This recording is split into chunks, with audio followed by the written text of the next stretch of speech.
কয়েকদিন আগের ঘটনা, আপনারা হয়তো অনেকেই জানেন, শাহপুরের ওই দিকেরই ঘটনা, যে মুসলমান এক যুবক হিন্দু এক মেয়ের সাথে প্রেম করছে। প্রেম করার পরে আপনার সে পাবনা কোর্টে সনাতন ধর্ম গ্রহণ করে ওই হিন্দু মেয়েকে বিয়ে করছে। নাউজুবিল্লাহ। ওর মতো কপাল পোড়া হতভাগা আর কেউ হতে পারে বলেন তো দেখি? ওর মতো কপাল পোড়া হতভাগা কেউ হতে পারে? তার বাবাটা খুব একটা ভালো কাজ করছে, সেটা হলো তাকে তেজ্য পুত্র করে দিছে কোর্টের মাধ্যমে। তার বাবাকে সাধুবাদ জানাই। আবার মনে করবেন যে হুজুর আমি মুসলমান, আমি হিন্দু মেয়ের সাথে প্রেম করে তাকে মুসলমান করে আমি কি করব? তাকে বিয়ে করব। ভাই, আপনি তাকে মুসলমান বানাইলেন, বানানোর পরে সে মুসলমান হইল, কিন্তু তারপরেও তার ভিতর একটা হিন্দুয়ানা ভাব থেকেই যাবে। কি বলেন?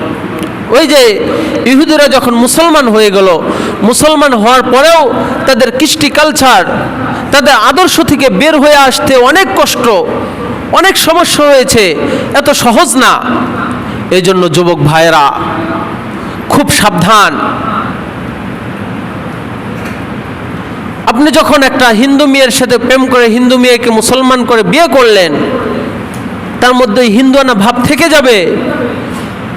ওই গর্ভ থেকে যে সন্তান আসবে, ওই সন্তান কখনো ভালো সন্তান হতে পারে না সাধারণ নিয়ম অনুযায়ী। এজন্য খুব সাবধান। এরকম হওয়ার একটা অন্যতম কারণ হলো যে তাদের সাথে অবাধ মেলামেশা। আমি বলতেছি না যে তাদের সাথে মিলেমিশে চলবেন না, চলবেন। এমনিই তো আমাদের মেয়েদের পর্দা মেনটেন করা, ইসলামের বিধান অনুযায়ী পর্দা ফরজ। আমাদের মেয়েদেরকে আমরা পর্দা করাচ্ছি না তো করাচ্ছি না, আবার হিন্দুদের সাথেও অবাধ মেলামেশা করতে দিচ্ছি। ফরিদপুরের ঘটনা গতকালকের সংবাদে দেখলাম যে দুইজন হিন্দু যুবক দুইজন মুসলিম মেয়েকে প্রেমের প্রলোভন দেখিয়ে প্রেমের ফাঁদে ফেলে জোরপূর্বক তাদেরকে হিন্দু বানিয়ে বিয়ে করার সময় এলাকার মানুষের হাতে আটক।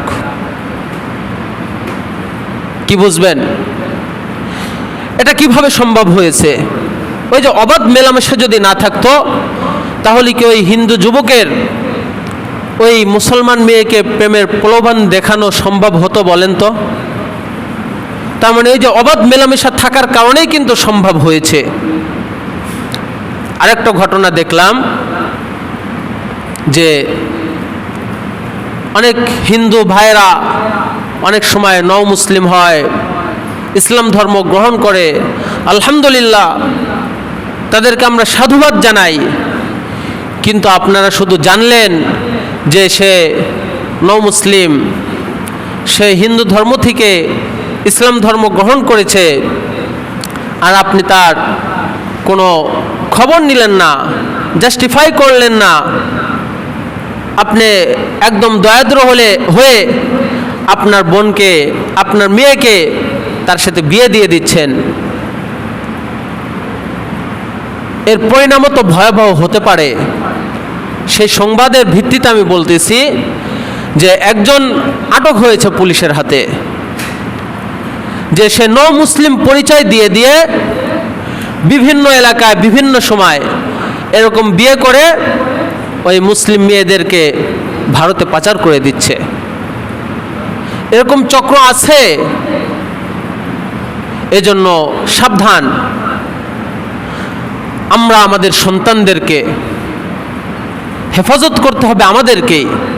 আমাদের দায়িত্ব, আমাদের কর্তব্য।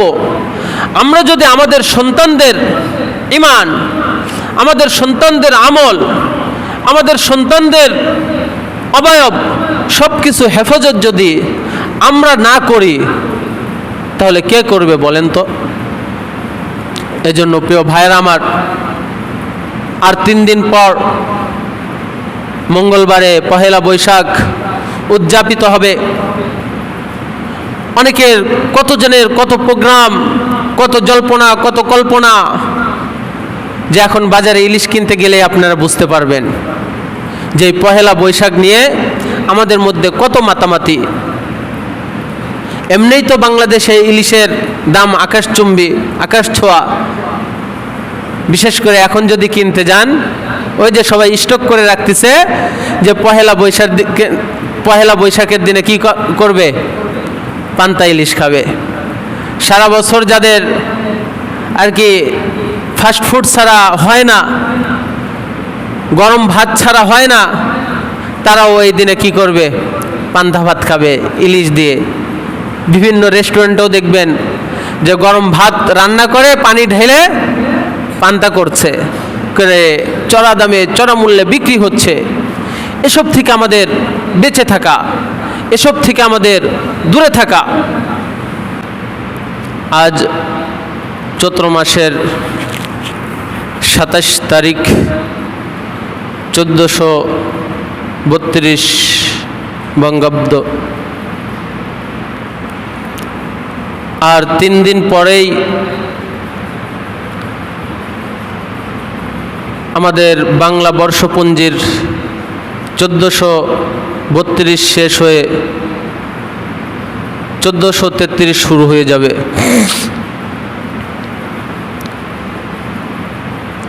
এই পৃথিবীতে আরবি, ইংরেজি বর্ষপঞ্জি সহ বিভিন্ন জাত, বিভিন্ন অঞ্চল ভেদে বিভিন্ন বর্ষপঞ্জি রয়েছে। আমরা বাঙালি হিসাবে আমাদের বাংলাদেশ এবং ভারতেরও বিভিন্ন অঞ্চল সহ আমাদের বর্ষপঞ্জি বাংলা বর্ষপঞ্জি। আর এই বাংলা বর্ষপঞ্জির প্রথম মাস বৈশাখ মাস, আর এই বৈশাখ মাসের প্রথম দিন হলো পহেলা বৈশাখ। আল্লাহ রাব্বুল আলামিন আমাদেরকে রাত দিন, সময়, মাস, বছর দান করেছেন। এটা আল্লাহ পাকের পক্ষ থেকে বান্দার জন্য বিশাল একটি নিয়ামত। যদি রাত দিন, মাস, বছর, সপ্তাহ যদি না থাকতো, তাহলে এই সমাজে বসবাস করা মানুষের জন্য অনেক কঠিন হয়ে যেত। তাই যেত না? যদি দিনের পর গিয়ে রাত না আসতো, রাতের পর গিয়ে যদি দিন না আসতো, মানুষের হিসাব রাখা, যে কোনো কর্ম করা, যে কোনো কাজ করা, সব কিছুই অনেক কঠিন হয়ে যেত। আল্লাহ রাব্বুল আলামিন পবিত্র কোরআনে বলেন, وَجَعَلْنَا اللَّيْلَ وَالنَّهَارَ آيَتَيْنِ فَمَحَوْنَا آيَةَ اللَّيْلِ وَجَعَلْنَا آيَةَ النَّهَارِ مُبْصِرَةً لِتَبْتَغُوا فَضْلًا مِنْ رَبِّكُمْ وَلِتَعْلَمُوا عَدَدَ السِّنِينَ وَالْحِسَابَ وَكُلَّ شَيْءٍ فَصَّلْنَاهُ تَفْصِيلًا। আল্লাহ রাব্বুল আলামিন বলেন, আমি রাত এবং দিনকে দুটি নিদর্শন স্বরূপ দিয়ে বানিয়েছি। রাতকে বানিয়েছি আমি অন্ধকার দিয়ে, আর আমি দিনকে করেছি আলোকিত। এটা কেন করেছি? যাতে তোমরা নিজ প্রতিপালকের অনুগ্রহ সন্ধান করতে পারো। লিতাবতাগু ফাদলাম মির রাব্বিকুম, যাতে তোমরা নিজ প্রতিপালকের অনুগ্রহ সন্ধান করতে পারো। ওয়ালিতা'লামু আদাদাস সিনিন ওয়াল হিসাব, এবং তোমরা যাতে করে সময়, দিন, মাস, বছর ইত্যাদির হিসাব রাখতে পারো। ওয়াকুল্লা শাইইন ফাসসালনাহু তাফসিলা, আর আমি এর প্রত্যেকটাকেই সুনির্দিষ্ট সময় নিয়ে পৃথক পৃথকভাবে আমি এগুলোকে বানিয়েছি। দেখেন, আল্লাহ রাব্বুল আলামিন এখানে বললেন যে আমি রাত দিন বানিয়েছি, রাতকে অন্ধকার বানিয়েছি, দিনকে আলোকিত করেছি, যাতে করে তোমরা তোমাদের প্রভুর পক্ষ থেকে তোমার প্রভুর পক্ষ থেকে রিজিকের অন্বেষণ করতে পারো। যদি রাত দিন যদি না থাকতো, যদি শুধু দিন হতো, আমরা কখন ঘুমাইতাম, কখন কাজকর্ম করতাম, এই হিসাব রাখা কি আদৌ সম্ভব হতো বলেন? আবার শুধু যদি দিন না হয়ে শুধু যদি রাত হতো, তবুও মানুষের পক্ষে কোনো কাজকর্ম করা সম্ভব হইতো না। আল্লাহ রাব্বুল আলামিন অপর আয়াতে বলেন, ইন্না ইদ্দাতাশ শুহুরি ইনদাল্লাহি 12 শাহরান ফি কিতাবিল্লাহ ইয়াওমা খালাকাস সামাওয়াতি ওয়াল আরদা মিনহা আরবাআতুন হুরুম। আল্লাহ রাব্বুল আলামিন যেই দিন থেকে এই আসমান এবং জমিন সৃষ্টি করেছেন, সেই দিন থেকেই আল্লাহ তাআলার কাছে মাসের হিসাব রয়েছে 12টি মাস। তার মানে এই যে আমরা যে বাংলা 12 মাস, ইংরেজি 12 মাস, আরবি 12 মাস রয়েছে, এটা মানুষের তৈরি করা কোনো মাস নয়। হ্যাঁ, আমাদের বাংলা 12 মাস মানুষের তৈরিকৃত, ইংরেজি 12 মাস মানব রচিত, কিন্তু আরবি 12 মাস এটা স্বয়ং আল্লাহ তাআলার পক্ষ থেকেই। যাই হোক, আমি যেটা বলতেছিলাম, এই বাংলা সনের বিভিন্ন ইতিহাস রয়েছে, আমরা সেদিকে যাব না। আমাদের উপমহাদেশ সহ বিশেষভাবে আমাদের বাংলাদেশে আমরা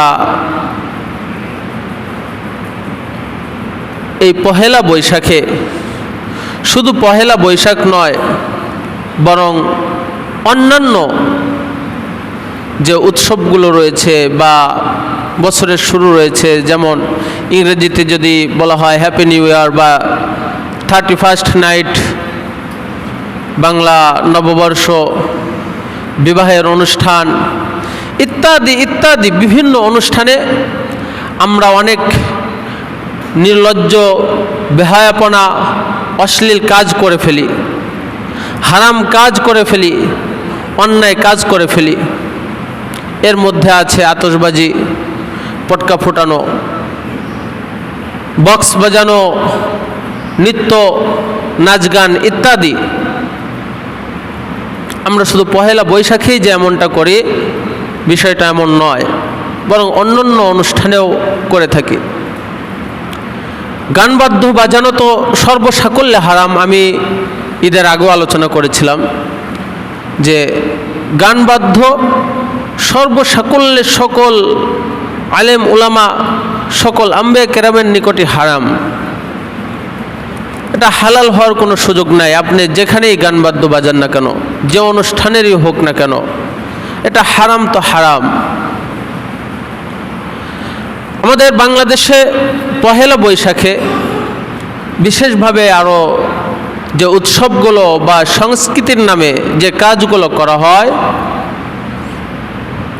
তার মধ্য থেকে একটি করা হয় যে মঙ্গল শুভযাত্রা বা পহেলা বৈশাখের শুভযাত্রার র্যালি ইত্যাদি ইত্যাদি করা হয়।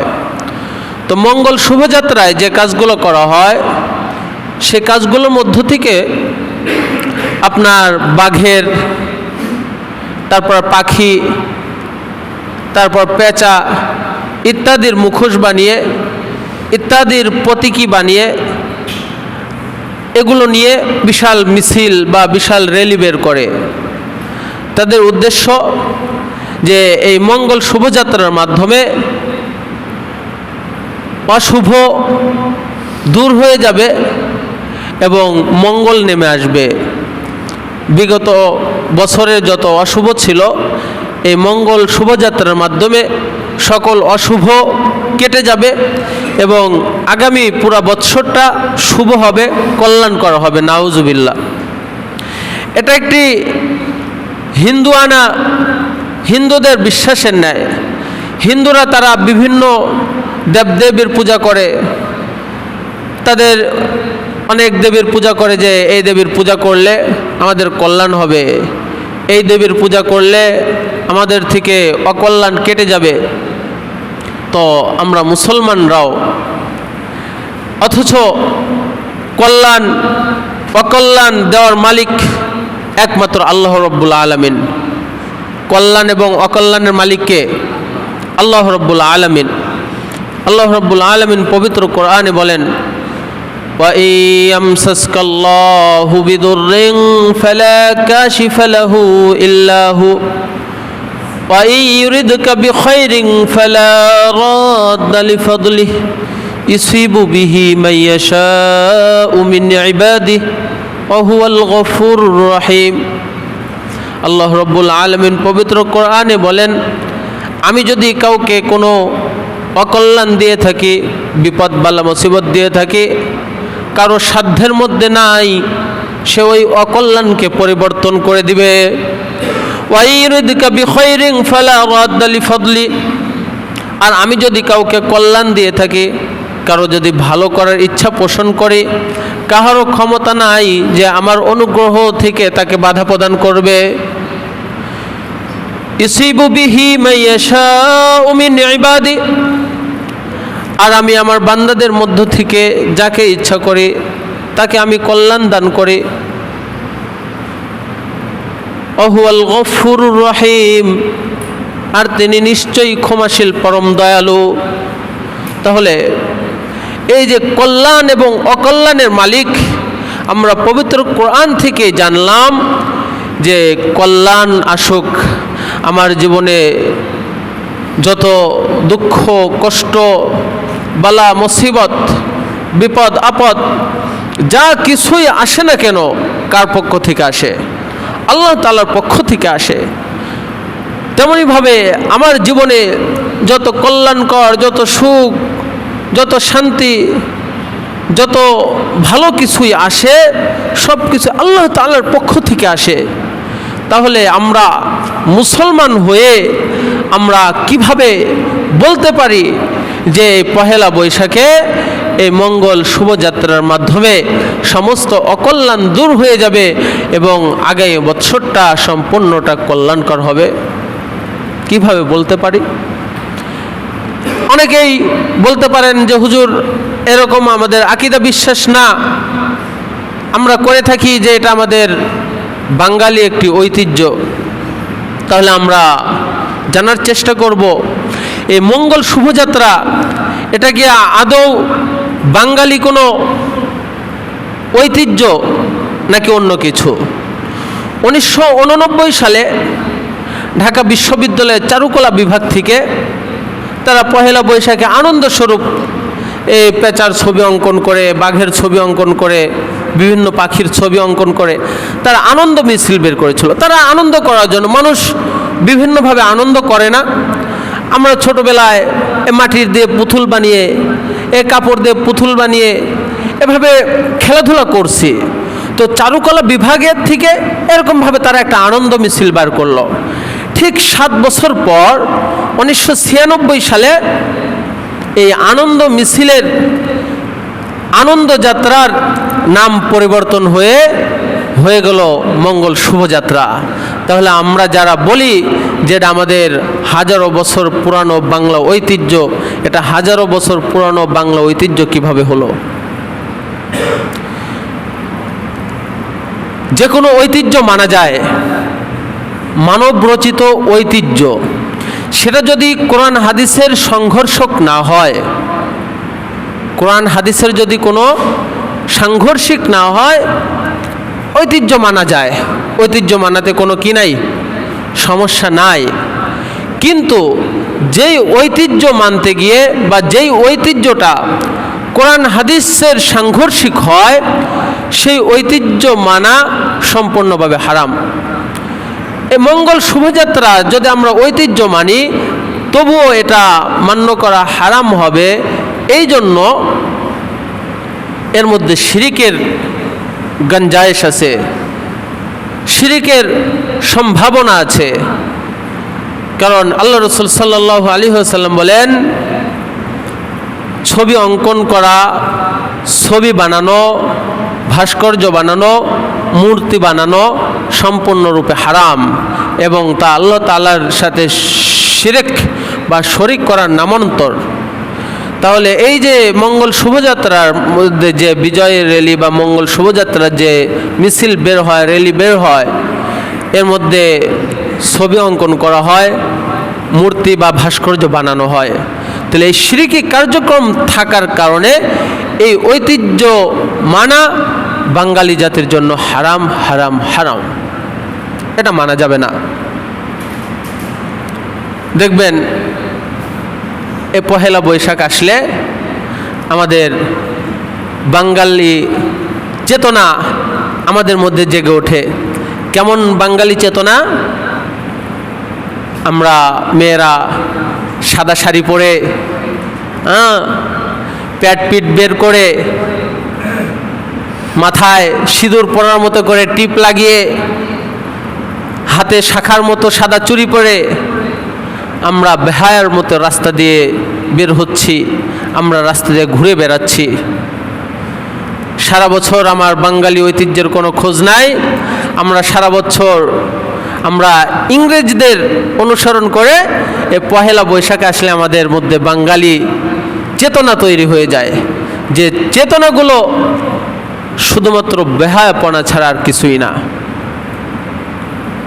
দেখবেন বিভিন্ন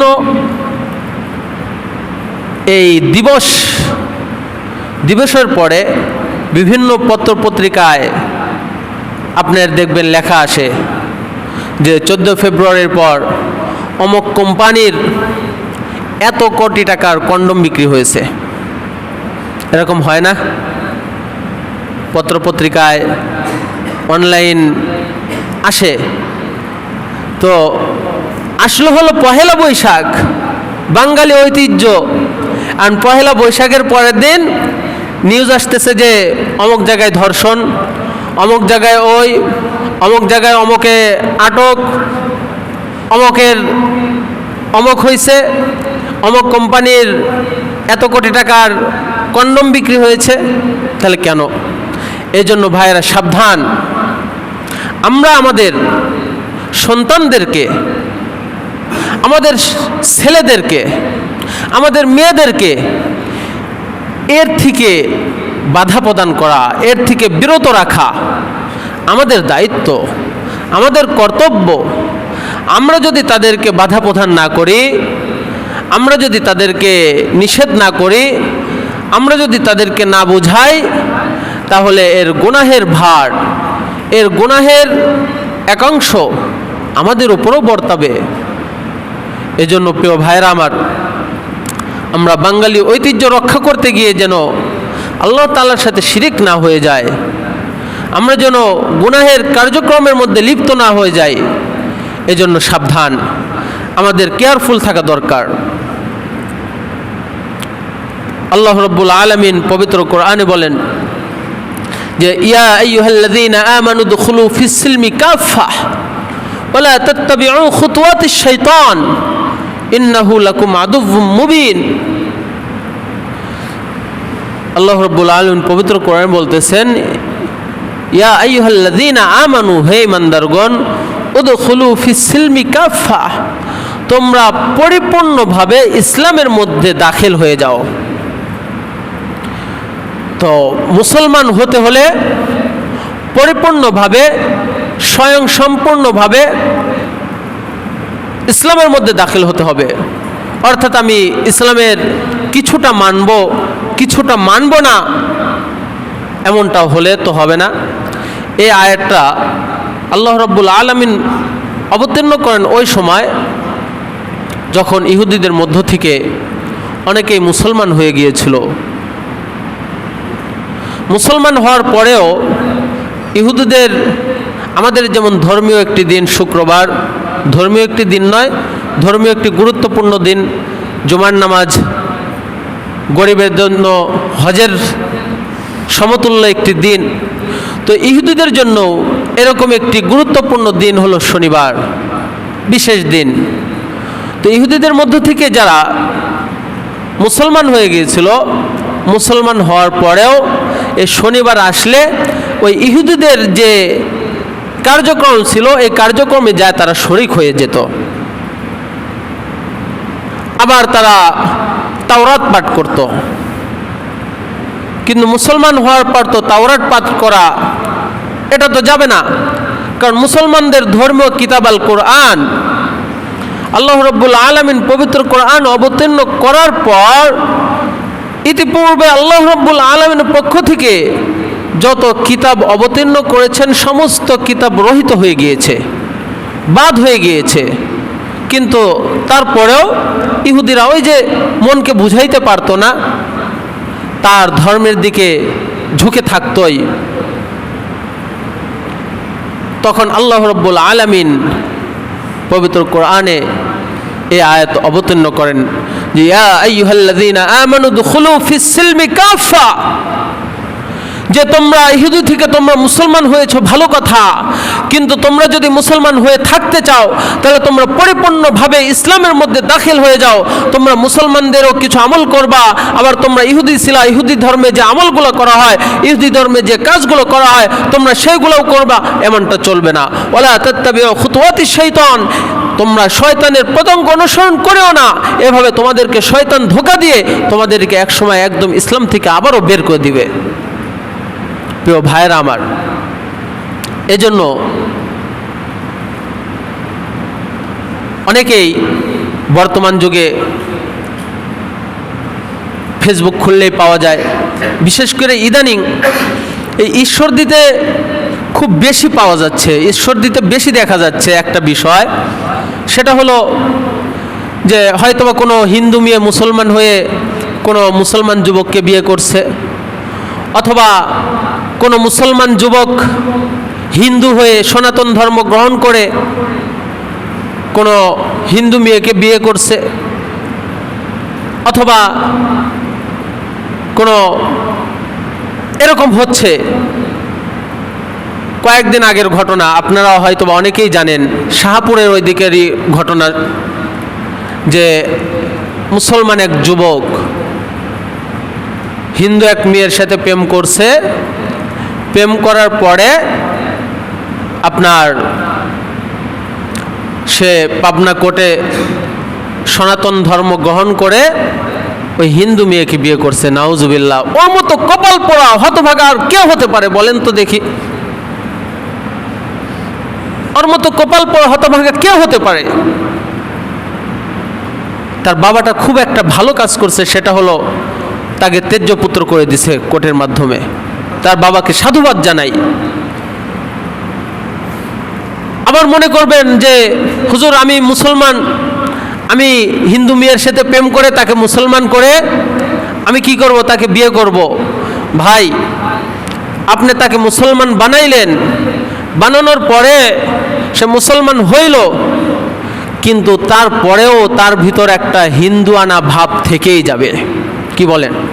ওই যে ইহুদিরা যখন মুসলমান হয়ে গেল, মুসলমান হওয়ার পরেও তাদের কৃষ্টি কালচার, তাদের আদর্শ থেকে বের হয়ে আসতে অনেক কষ্ট, অনেক সমস্যা হয়েছে, এত সহজ না। এই জন্য যুবক ভাইয়েরা খুব সাবধান।